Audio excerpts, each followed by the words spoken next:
Welcome back, welcome back, welcome back. This is not the Cotter Show, but this is It Is What It Is podcast. I am your host, Cody Kelly. Look, connect with me on IG at CVMK33. I have an exciting episode for you today.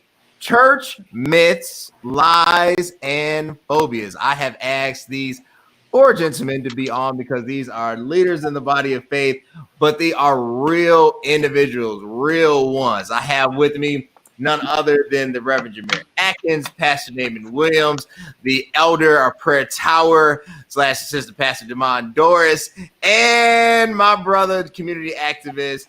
And even though this brother, trust me, be preaching, I love him to death. Tim Kincaid, how are you guys doing? Doing well. All is well, family. Awesome. Look, we got an exciting one. I'm gonna hit it off with some questions, but look, next few episodes are gonna be lit. I'm telling you, we got colorism, we got Black beauty. I have what are we dealing with? The legalization of marijuana politics today. It's gonna just be amazing. That's coming down the pipeline. But I want to get it started with the first question. I'm pitching it to you, Demond, because it looked like you've been working out. You look like you're ready for this. Just got back. I saw the video today. I want to pitch the first question to you on church myths, lies, and phobia. This idea of once you give your life to Christ, once you get saved, there are no more problems. What is wrong with this idea? Once you're here in the church, come down to the altar, give your life, everything will be all right. Well, I think what people sometimes forget to understand that when they get saved, they're looking for this feeling. You know, they want this feeling, this euphoria. And I know when the first time I really felt the power of God, I felt a feeling that I had never felt before. But I think people get hooked to that feeling because salvation is really a lifestyle. And like any other lifestyle, it has challenges. The devil is still trying to tempt you. The devil is still trying to pull you away. He does not want you to live a holy life.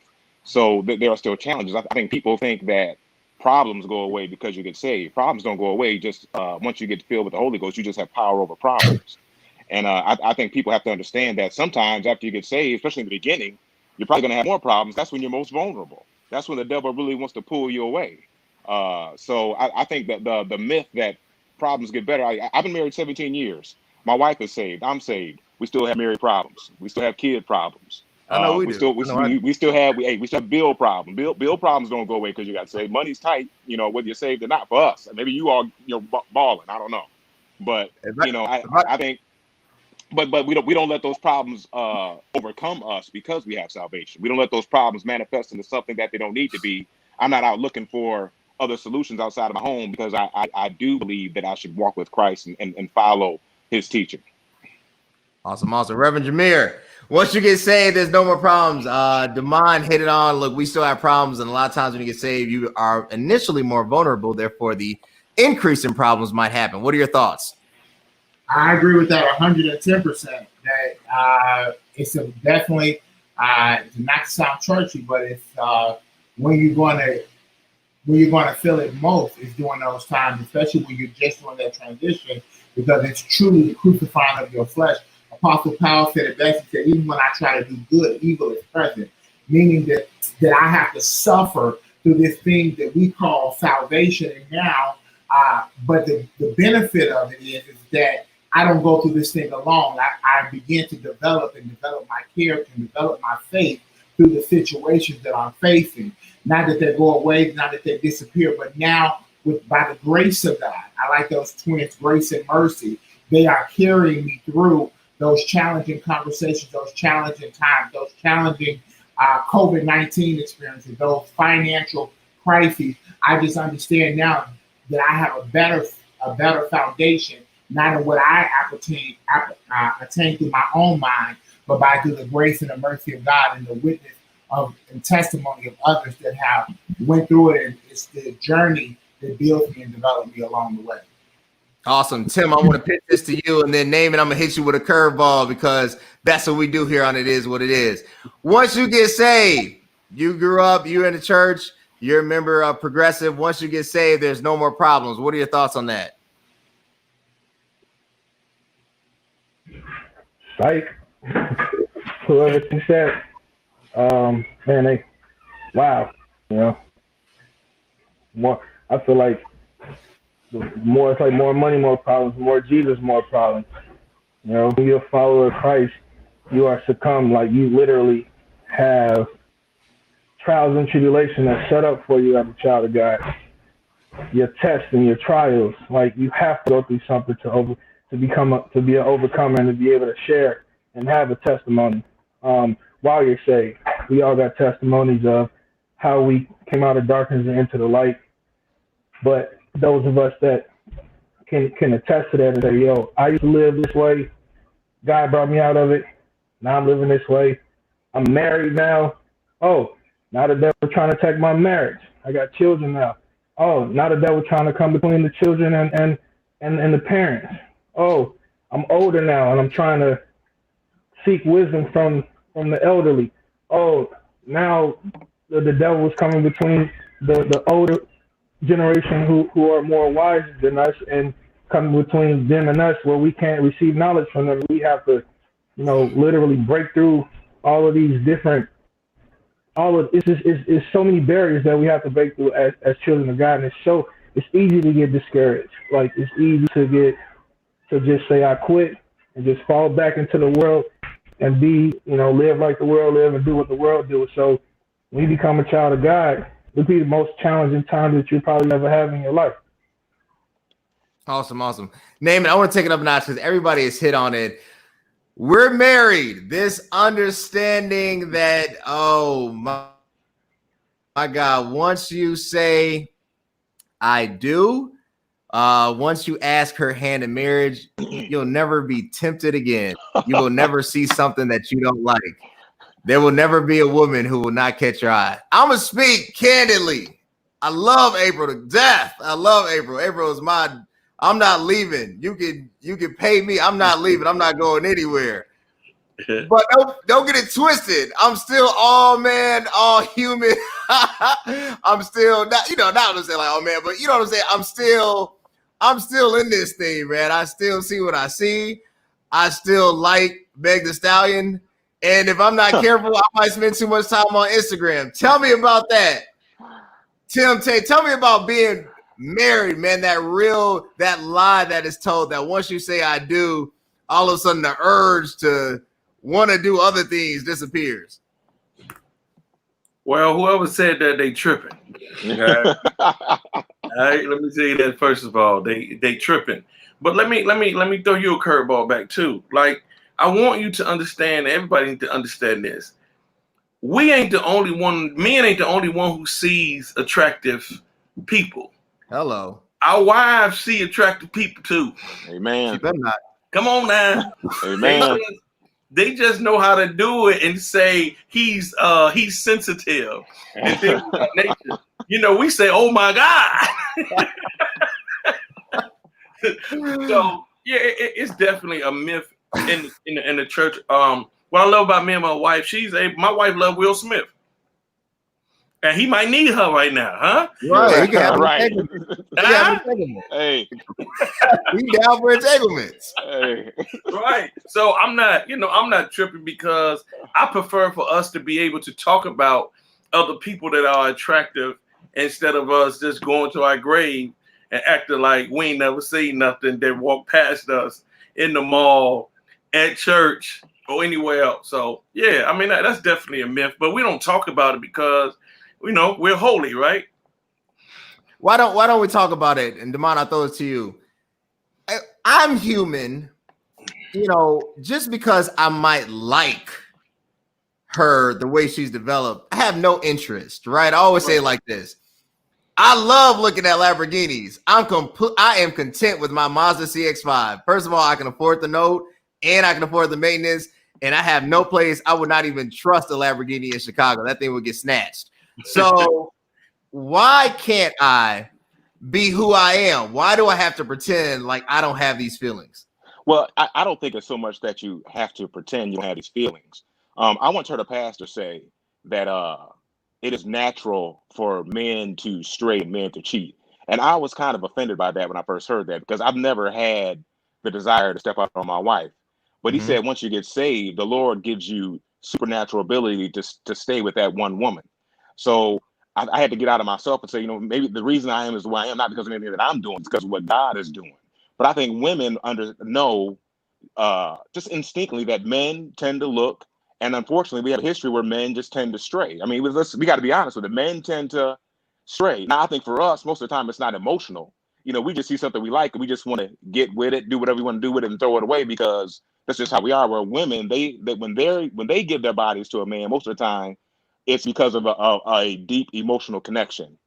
And I think they don't understand that we don't always need that because it's just in our nature to do what we do, whether we want to admit it or not. We all saved, sanctified, Holy Ghost filled, but it's in a man's nature to do what he want to do, and it's only by his grace and mercy that we don't succumb to those feelings. But I just think it's hard for women to understand that because for them, I know, like for my wife, I know for her to really to become intimate with me, she had to have an emotional connection with me. I just saw her walking down the aisle and thought she was fine, Right. and I got an emotional connection with her later. I mean, I would if she'd have let me go, I would have went. I'm just gonna be honest. Can we keep 100 here? I'd have went that night. I didn't have to, all I knew was her last name. You know what I'm saying? She's not like that. Most women are just not like that. And Right. I think it's hard for them to understand that we can have. That's what you have guys with they have 4 or 5 side chicks and say, well, but I love this one.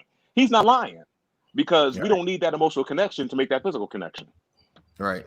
No, well said. I don't personally. When I saw my wife, it had nothing to do with her worship. I didn't even know she was saved. I saw her walk. I saw her walk to her room. I met her at her house at a party, and I saw her walk, and I saw what I liked when she was walking. I was like, I'm going. You know what I'm saying? Yeah. But look, that's honest to God. Like, men don't need that emotional connection. For us, it's gonna be physical first. Look, if I was single on leg day on Mondays, I would live at the gym. I'd be like, I'm not leaving this thing. Tim, first year of marriage you just completed. Talk to me about that transition. What has been a real opportunity? I won't even say struggle, but an opportunity for you as having your human nature and trying to mesh it with the spiritual calling that's on your life. Can y'all hear me okay? Yeah, I got you. Yeah, I got you. Okay. So biggest challenge for me is like, honestly, I'm scared of God. Like, I'm scared of the wrath of God. I ain't even gonna lie to y'all because like so many times where I messed up in the past, like, okay, my freshman year of college, I had straight A's. I was on the board, right? I was good. Second year, I met the girl. We moved in together. My junior year, I played house. I was shacking. We got engaged. I thought I was living a dream. Next thing you know, I was flunking out of school. So then God, he turned it around for me. I moved to Atlanta. My first year there, I was on top of it. Got promoted. Was doing my thing at LA Fitness. Met a little sweet girl from Atlanta. Did the same thing. Moved in with her, shacked up. He kept giving me these gifts, and I kept abusing them, fornicating, doing all of that, cheating, whatever. You know what I'm saying? Came to Chicago to do my thing, finish my education and stuff like that. And I ended up finding another young lady. Did the same thing, right? Moved her in the crib with where I was at, right? Trying to be the hero, trying to save the day. End up, having sex outside of marriage, just doing all the things that I know I'm not supposed to be doing, and God took that away from me. Every female that I ever dated was wife material, right? I went out, on the block grabbing chicks left and right. It was somebody that I saw that could have potentially be my wife. That she was a gift. I abused the gift. God took it away from me. So when I gave my life to Christ, I was like, look, God, I fully trust you. Like, I love you, God. I've been out here tripping. I put my hands up. I went to church. I went to Progressive. I laid at the altar. I cried out every week, man, for like 4 weeks. I finally joined the church. And my wife's auntie, who went to the church, saw my praise and walked up to me and was like, you know what, young man, I really love your praise. I want to introduce you to my niece. And so I'm like, okay, what she look like? You know how we are. Gave her my business card, got a phone call a week later. We hit it off. And so it was one of the most beautiful things. And I knew that it was because I fully submitted myself to God that he gave me this final gift and was like, look, son, it's up to you because you got free will. You can screw it up or not. And I told my wife, like in the beginning, we were physical, and I was like, look, we got to stop this because if I continue doing this, I'm gonna lose you, just like I lost everybody else. And I'm afraid to lose you. I'm afraid to miss this gift. And so for 2.5 years, we took a vow of celibacy, and we got married. Like, I mean, it's one of those things. Like, I'm scared of what God will do to me for this. So I am afraid of the wrath of God when it comes to certain things, like when it comes to breaking certain commandments, like when it comes to that part of it, I'm like, look, you look good, shorty, but I'm straight. I'm gone. I'm over here. Like I look like that. I try not to look too long. I try not to scroll too much. I try my best to just we got the nature, like, and then the enemy he busy and he know what kind of dude I am. So it's like, well, when you think about your father, and you think about, man, my daddy will beat my daddy will chastise the heck out of me, Lord. And whether you convict me right now than me do something, and then you have to put me in a place where I may not be able to get out of. And so that's what's keeping me, at bay when it comes to that situation. Makes sense. Look, it's hard not to double tap certain photos, but there's a consequence to that. Jameer, this is perfect for you. You are in a unique. You're the only one on here not married, but I think that is your unique position right now. You are a leader in the body of faith. You are in ministry. That's got to be aggravating, right? When I was dating, I wasn't an elder. I could, if I were to fall, let me say this. If I were to fall, I didn't have much, I didn't have far to go. Nobody would hear the pin drop. You know what I'm saying? So, so there was a certain comfort in knowing like, oh, I'm good, but for you are a little bit more elevated. If you mess up, your stuff might be screenshotted, right? So talk to me about that struggle. Well, just being honest, and I think that women, especially with those who are in leadership in churches, women attract to power and leadership, right? So the mantle is just as heavy upon us. Not only can someone say, well, oh, no, they look good, they're easy on the eyes, but they also attract to that other thing. So it's presented way more often. In fact, a couple weeks ago, I got a text like, hey, send me some pics. I'm like, no, you're not going to get me, because what happens is that you're tempted. I mean, women are attracted to the leadership when you go out, and I agree with Tim with that. It's like the burden of it is so much heavy. So for me, and let's be quite honest, I'm not going to bring up the Kojic and the Baptist confrontation about some of what they used to say about Kojic people, but Kojic people do something else. I said they say Baptist preachers smoke cigarettes right after they get done preaching.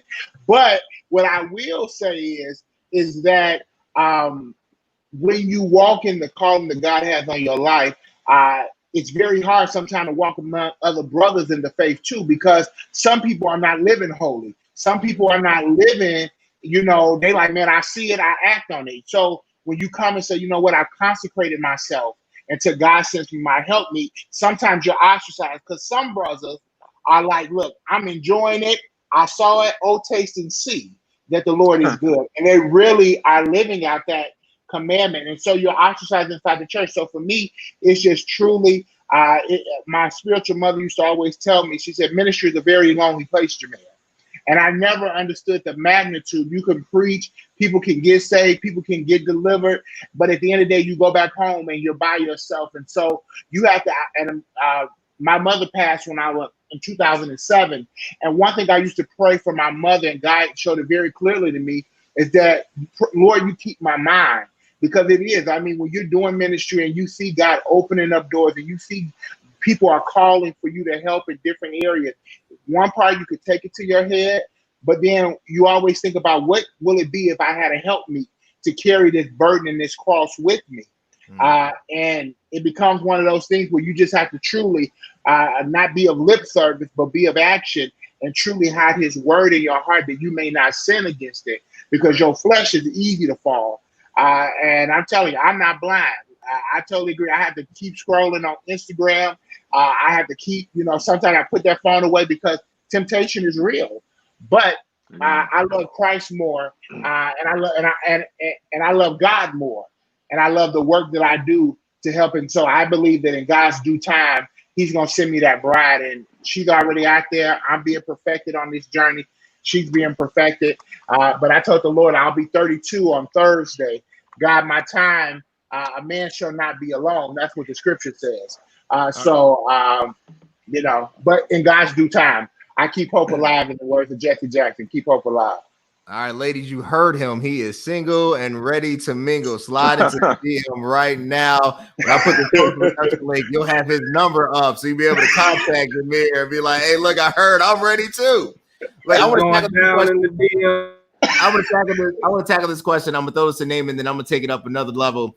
How do you walk in holiness as a single man alone until you find what you need?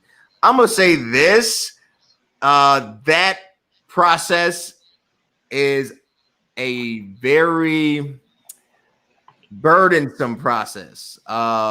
It's a lot of lonely nights and many tears. I'm gonna be honest with you. It's hard not to have sex. It's hard not to do it, right? Like, it's just hard. And then when you get saved, and especially if like if you was sucky, you might not be wanting to play, but if who you can smash, what I'm saying? Like, it's hard to delete certain numbers. It's hard to delete certain memories, Stronghold. It is hard. It begins with commitment.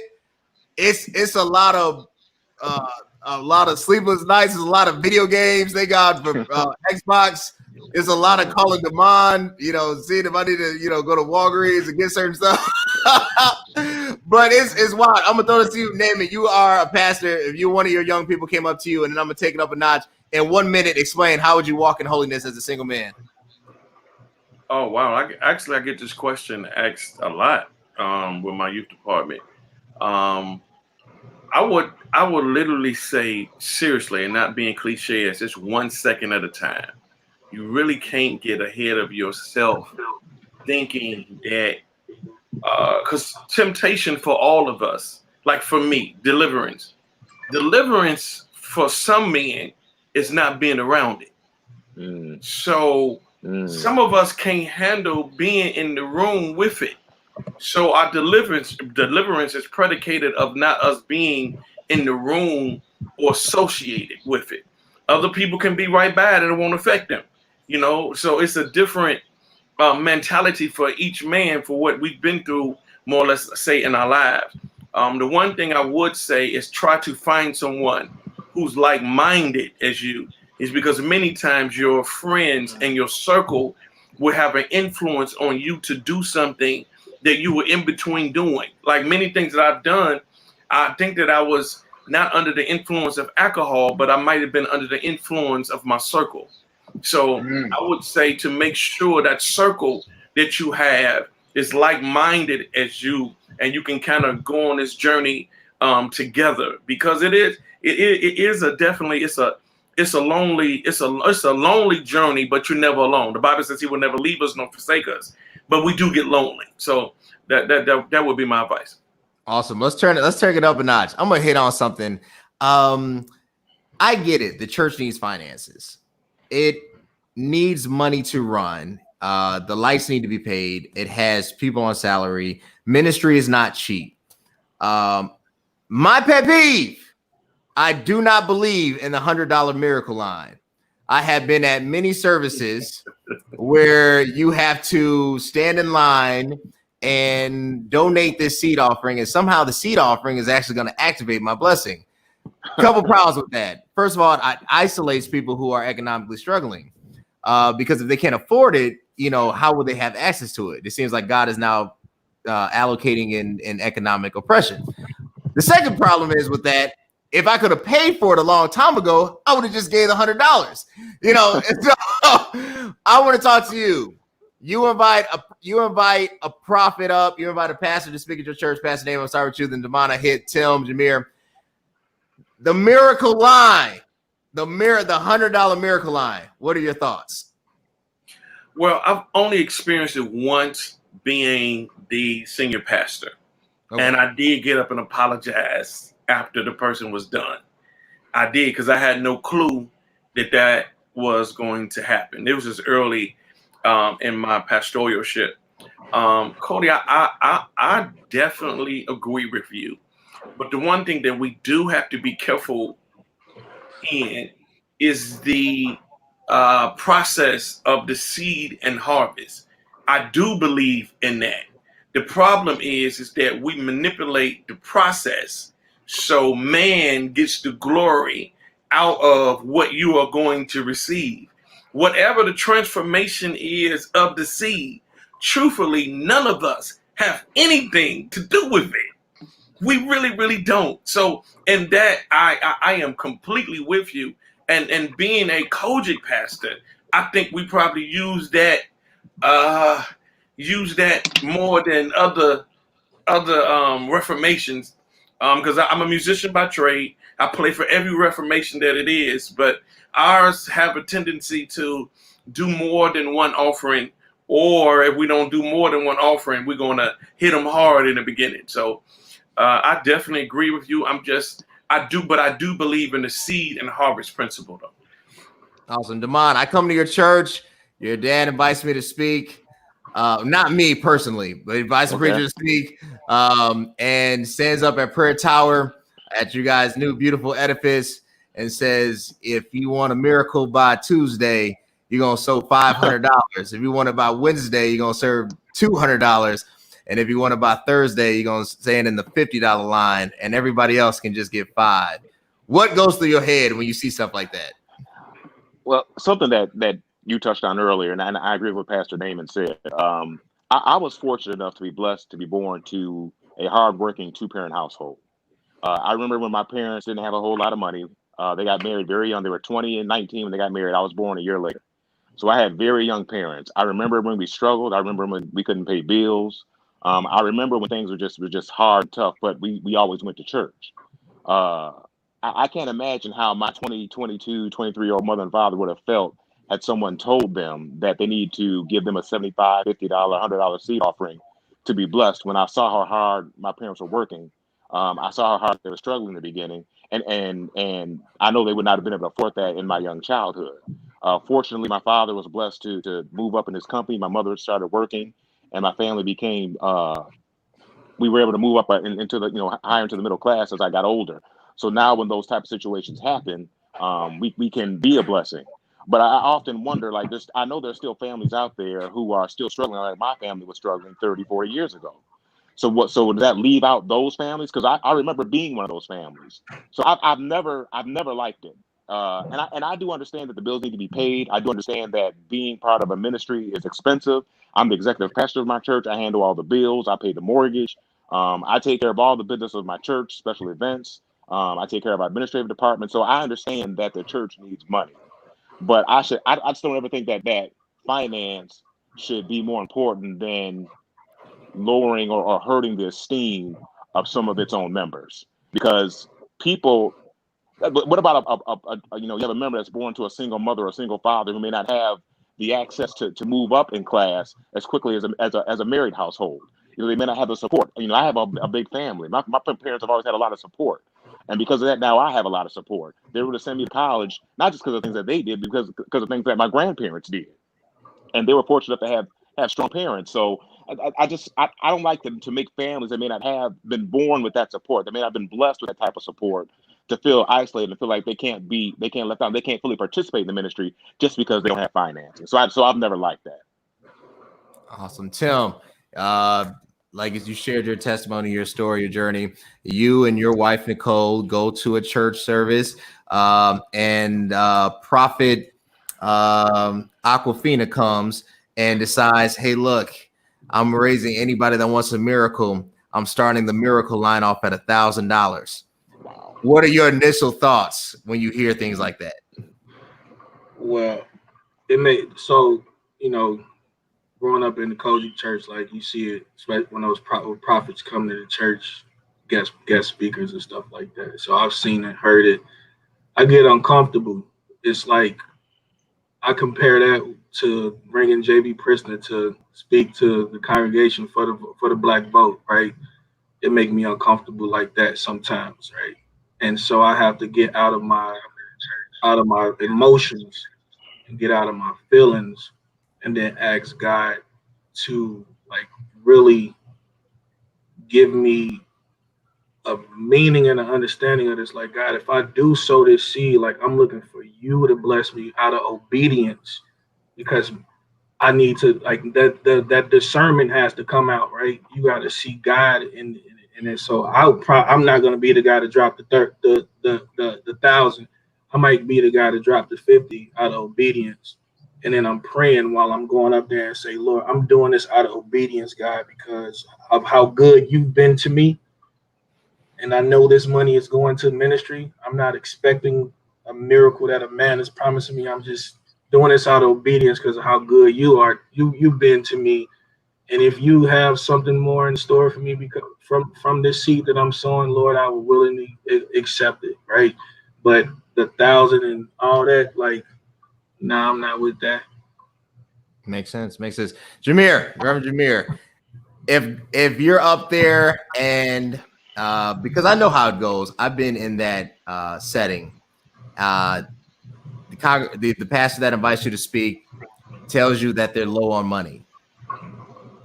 Are you tempted to raise a prophetic offering? Wow. Okay, well, you switched That's a it good on me, question. but I'm ready. Good question. That's different, Cody. Yeah. Yeah, right. You hit me with the uppercut. Whoop, I'm back though. So let me say this. Pastor Naaman spoke very well. The seed, right? So I am a firm believer that I cannot buy my blessings from God. I insult God if I think I can buy my blessings. So I don't agree with the thought process and the theology of it. Now, to Tim's point, I respect that because at the end of the day, I've been in the seat and God has told me to give. But it's not my responsibility. So if he comes up and say, if I to answer your question directly, if he comes up and say, hey, well, I need you to raise an offering. Now, God moves on the heart of the people. And my prayer is that if I am declaring the gospel, that people's heart is moved, and I won't have to do that because I believe in the power of God that much. But if you think I'm going to do an extended call afterwards, I can't do it because I don't believe in it. As me being in sales, I can't work nowhere. I can't sell something I don't believe in. And so if you ask me to do that, you're asking me counter or go against what my belief is and where I walk with God. But I do believe in the power of sowing the seed. For the scripture tells you some come to plant, some come to water, but the Lord brings the harvest. So I will encourage you to sow a seed. Now, I'm not going to put an amount on it. And if we believe God enough faith, that need that you need to be met, as Pastor Doris said, as the executive pastor, that need may be the mortgage needs to be paid. God will provide it if we're in alignment and a will with his word. But a lot of times, I was at, before we started my church plant, the church plant I'm a part of 4.5 years ago, I was at a very affluent church in the south suburbs, a Baptist church, where I served in many capacities in ministry. And every year we would bring this one prophetess. Now she would, at one point in her ministry, she was very, very accurate. I mean, she was an accurate prophet. She would come with the word, prophesied to me some things that were very on point, on target. But the thing that turned her away is she would do, I need 10 people to give 1,000. Her thing was the year. It was always, so if it was 2019, I need 10 people to give $2,019. I need, if you can't, but what she would always do is if you can't give that, well, if you can't, I need you to give $20.19. You know, she would try, but it would turn people off because if you don't have it, it's almost you teach the theology or you teach the mindset that I can buy my gifts from God. Mm-hmm. I can make this work for me. God is foolish enough. And he said he was withholding nothing good from us. So right. It goes against the preaching and the teaching of the text. When we start to do that and try to barter with God, we can't buy God. God woke you up this morning. He didn't give you a bill when you got out the bed. He let you get up in the activity of your limbs. When hardship happened, I preached this past week about King Jehoshaphat. And the thing about King Jehoshaphat, when hardship came, he didn't go, I said this Sunday, he went back to the essentials. He went back to fasting, praying the Lord's word, and then the Levite, Jehaziel, that was present, is the one who actually began to worship. And when King Jehoshaphat saw him worshiping, he bowed down and worship as well. And so I think that's how we incline, because he is pleased with our worship, not with our dollar. Dollar is man. Money and currency comes from man. God is the giver of all things, and he doesn't withhold anything good from us if we trust him with our resource, our time, our talent, and our treasure. And that goes into another conversation about bringing the tithe, or do we believe in just giving? But I'll leave that for another day. Awesome. Look, I know you guys have been on here and you guys agreed to 30 minutes. I'm going to respectfully times. I know I've been over, but I want to hit one more last question. And I've been juggling the question. Should it be performance and versus worship, or should it be the question of sex? And when I keep looking at my viewers, it seems like every time we start talking about sex, we get more viewers. So guess what? We're going to talk about sex. So, best name Wiz, I'm gonna start with you. Jameer, I'm gonna try to leave you out because I don't want anybody to say Reverend having sex, So as a David, I'm gonna start with you. I grew up in this grand old church. I remember back in purity class, I had a certain teacher who should not be named told us, and this is absolutely wrong, that they were forbidden positions. Told us that I'm about to get in trouble. Told us that hitting it from the back is wrong. I'm gonna start with you, Nathan. On It Is What It Is. Is there forbidden positions between a husband and a wife? You seriously want to start with me? Like he owns something tonight, Pastor. He owns something, man. You seriously want to start with me? He's baiting me too. Okay, Cody, whoever taught you that, and we don't have no names, whoever taught you that it's probably something that they couldn't do. Gotcha. One thing that I have learned about and I'm not gonna call it the grand. I'm talking about we that minister. Many we speak against many things that we can't do.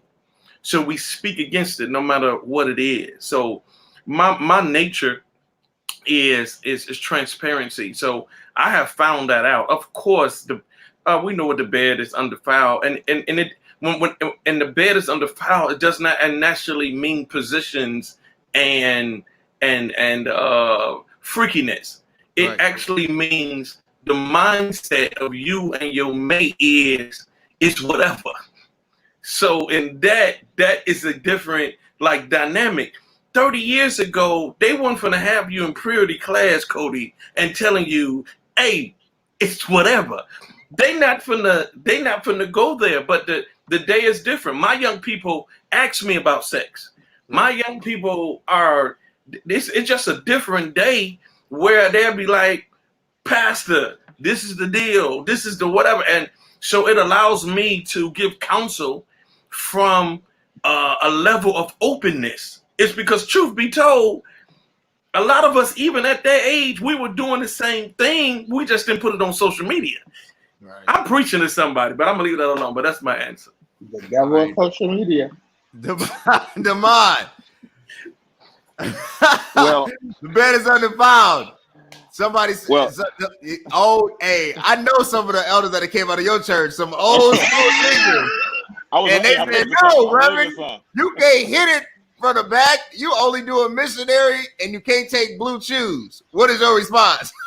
Well, I got to say, I'm going to respectfully disagree. I was related to some elders very closely who thought that. Not my father. But the Bible handle it, preacher. I like how you handled it.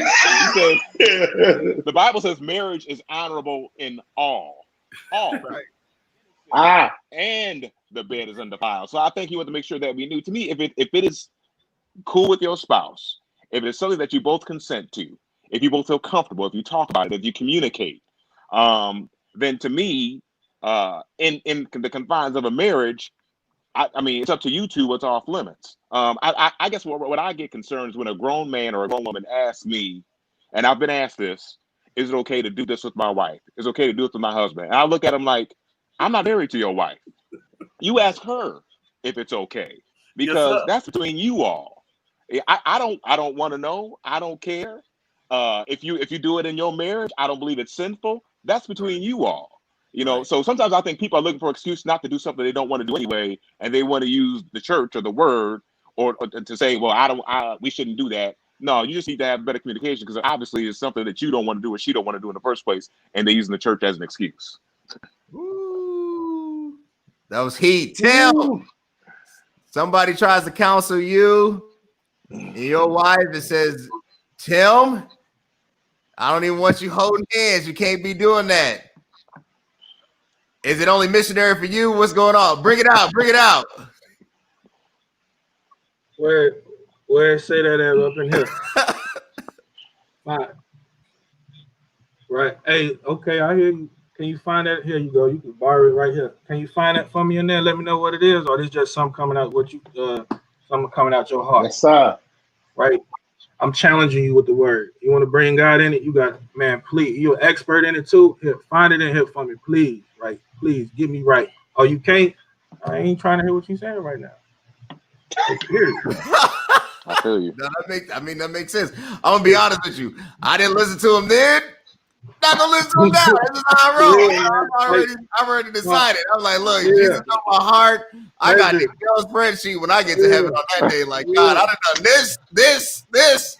All these pastoral anniversaries I had to do. You better let me. You know what I'm saying? No. Release is one thing, reproduction is one thing, and pleasure is another. And those are all three things that you can accomplish when you with your significant other and your wife that you took a vow to be with. And you know what I'm saying? What's in your bedroom, stay in your bedroom. And don't need to go outside of your bedroom. And if somebody try to challenge it, tell them to find it in the book, and then we can talk about it. If not, man, I'm only trying to hear what you got to say. Hello, whips, cameras, everything. How we all get down? Blue chews and everything. Blue chews is a real thing. Look, hey, but hey, for real though, I heard a thing, man, about like some pastors like throwing toy parties and stuff. Like, have y'all heard of that? Nah. No. Somebody brought that up to. We did in my premarital counseling. In the session, they were talking about how some pastors and are like, you know, having toy parties. I don't know where. Maybe it's in Atlanta. I don't know. I don't know. But San Francisco, I don't know. But I think that's more. I'll be honest with you. That's probably more common among women. Women can talk about that stuff. Like this, be like, oh, okay. Hey Tim, all I can do is speak for me, man. I haven't had a toy party, man. Right, I don't do toys. I only do Xbox. Yeah, Ron and Giselle. That's the only toy I did. I've never been one either. I don't need them. All right, look, this has been an amazing episode. Jameer, where can they connect with you? What are you doing? You can connect with me on Facebook as Jameer Atkins or on Instagram. I think it's JC Atkins. No, I think it's my real name now. I think it's JC Atkins or something like that. But if you find me on Facebook, you can find me on Instagram as well.